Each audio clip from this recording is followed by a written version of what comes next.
Hello, grade 5. So today I will be demonstrating to you the first three basic stitches and stitches that you will be doing as well.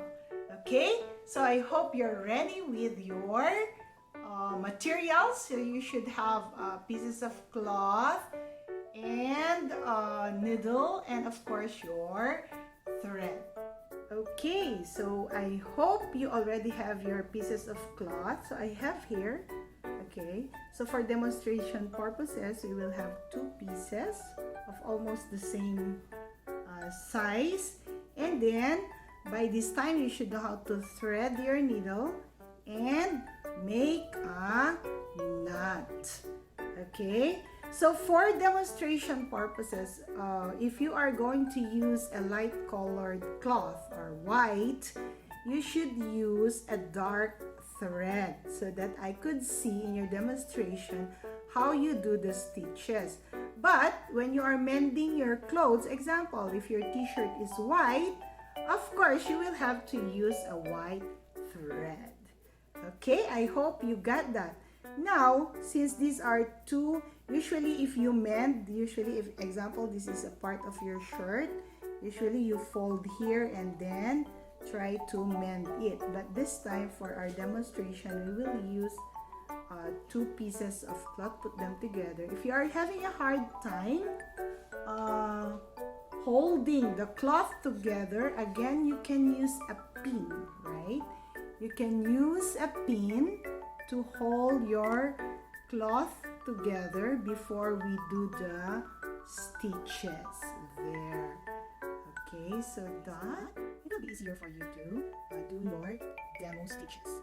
Okay, so this in this video actually I will be showing you 3 of the basic stitches that you will be demonstrating in your next video project. Okay, first is, of course, make sure that your thread is already in place and you have your knot. For instance, this is the back. This is the back of your shirt, okay, or skirt maybe, or shorts. And then the knotted part should be at the inner part of your cloth. What we will do first is the running stitch. So from the wrong side of the cloth, you have to make there. You can insert your needle now. For running stitch, usually this is the shorter stitch, so you can estimate how long they should be. So this is a running stitch which you can use in example your skirt, no? The stitches at the bottom of your skirt are loosened. You can do this running stitch to mend them. So this is what you call a running stitch. This is quite actually easy. There. So you have it there, running stitch. And then at the back again, you insert your needle and then go at the wrong side of the cloth and then make a knot as demonstrated in our previous videos. Okay, this might take you longer to do, but with constant practice you will be able to do it. So make a circle here and then insert here so that it makes a knot. Okay, there. Okay, you can actually do it once more, so you have a double knot. Okay, there. Just hold that and then insert it. Okay, there you have your knot, and then cut this one. Okay, so there's your running stitch. Maybe you can make it straighter than what I did. Okay, that's a running stitch. And then our basting stitch, we will just put it here. Usually basting stitch is used if it's like the pin, right, to hold them together before the actual stitches that you will put. Okay, you have to knot your thread once more there. So for basting, this is just to put your cloth in place. Example, this is the edge of your pants, right? Before you make the final stitches, you want to fold it twice, make it shorter. Okay, there. You can do your basting here. These are bigger stitches before your final stitches if you want to do back stitch later or maybe a running stitch. So let me just demonstrate to you basting stitch. So for basting stitch, once more, start at the wrong side of the cloth. There. This time you make bigger or longer stitches than the running stitch. There. Okay. So that's easy. Okay. Okay, and then go to the wrong side and then make a knot at the end. Not too much knot because you will have to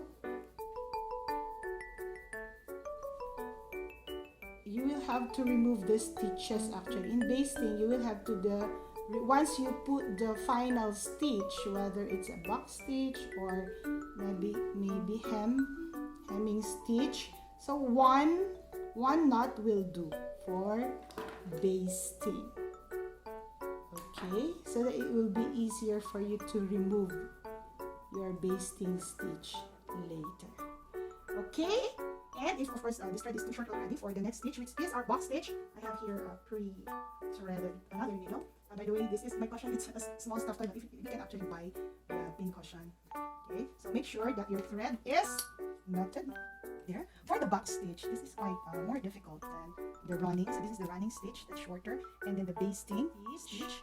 And this time we'll have the back stitch.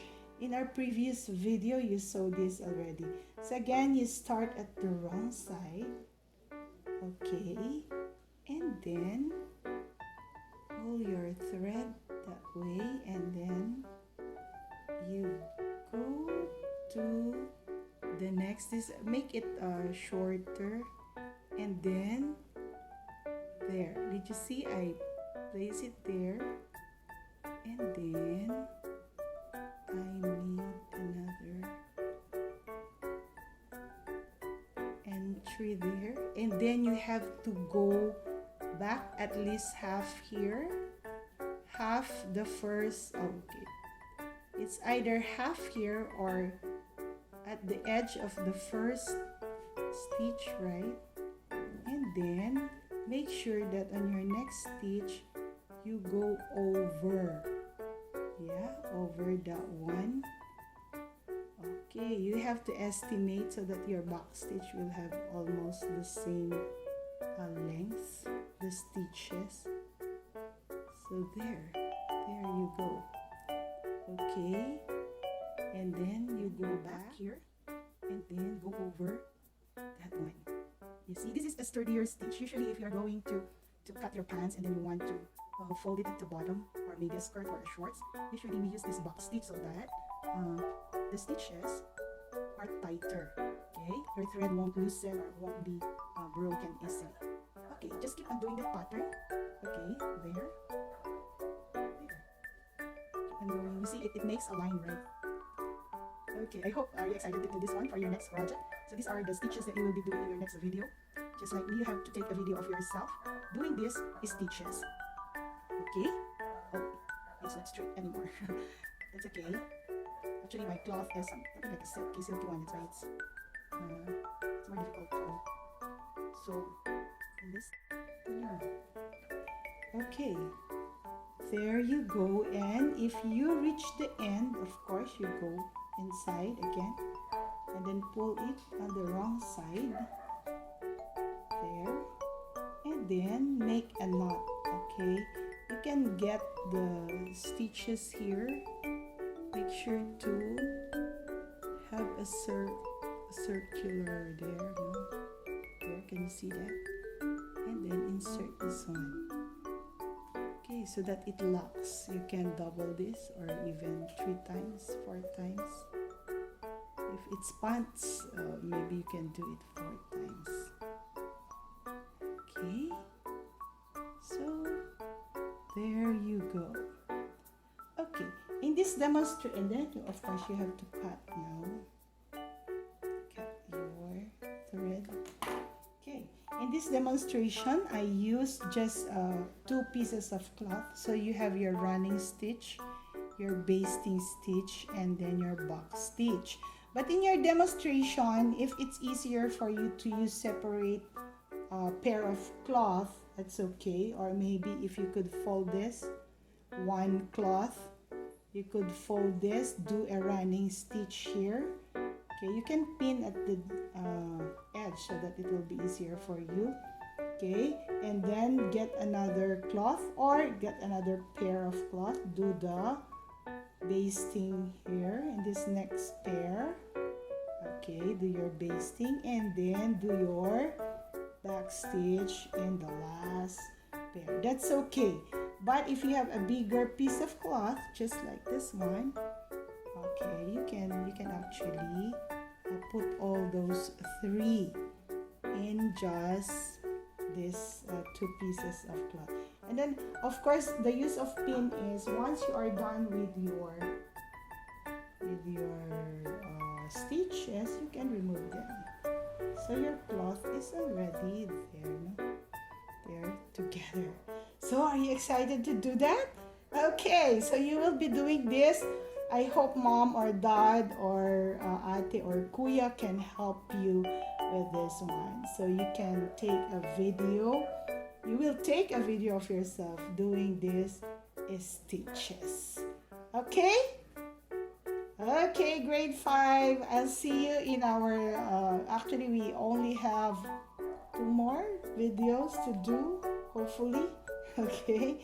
And I hope you will enjoy this activity.